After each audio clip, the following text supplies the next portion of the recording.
Kiongozi wa Azimio la Umoja Raila Odinga amedai kuwa serikali ya Kenya Kwanza inaogopa kufungua seva za uchaguzi kwa sababu iliiba kura ya urais wa Agosti mwaka 2022.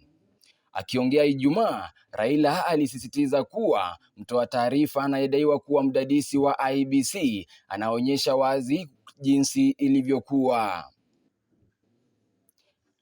Aidha, alikashifu utawala unaoongozwa na Rais William Ruto kwa kushirikiana na IEBC na mahakama kusaidia wizi huo.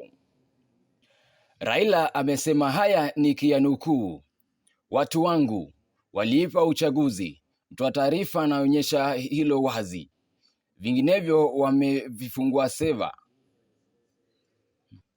Raila ameyasema haya nikiyanukuu: "Watu wangu waliipa uchaguzi, mtoa taarifa anaonyesha hilo waziwazi, vinginevyo wangefungua seva. Kuna hofu gani?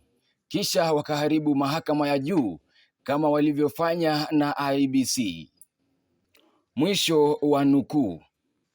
Raila pia alisema utawala wa Kenya Kwanza umekataa kutoa ruzuku kwa gharama ya maisha na inabidi ukome. Aliongezea akisema kwamba nikimnukuu, "Sasa wanawaibia Wakenya, wanataka kutoa ruzuku ya gharama ya maisha, bado wanaiba kutoka kwa hazina ya umma.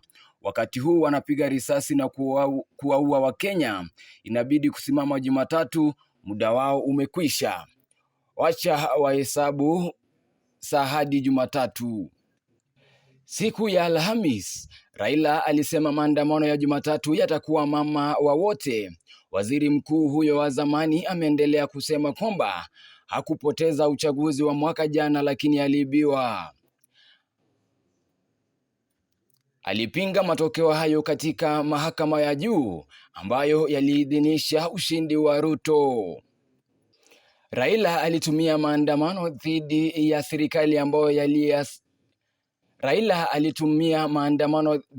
ya serikali ambayo yalisababisha maandamano. Raila alitumia maandamano dhidi ya serikali ambayo yalisababisha maandamano Jumatatu na Alhamisi.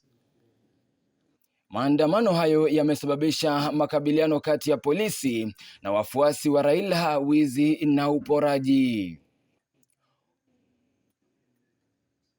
Upinzani unadai kupunguzwa kwa gharama ya maisha na bei ya chakula na mafuta pamoja na kujumuishwa katika uajiri wa makamishina wa IEBC. Raila pia anamtaka Ruto kujiuzulu na kumkabidhi mamlaka. Nikiripotia kituo cha Kisii Hot TV, jina langu ni Brian Kibuage.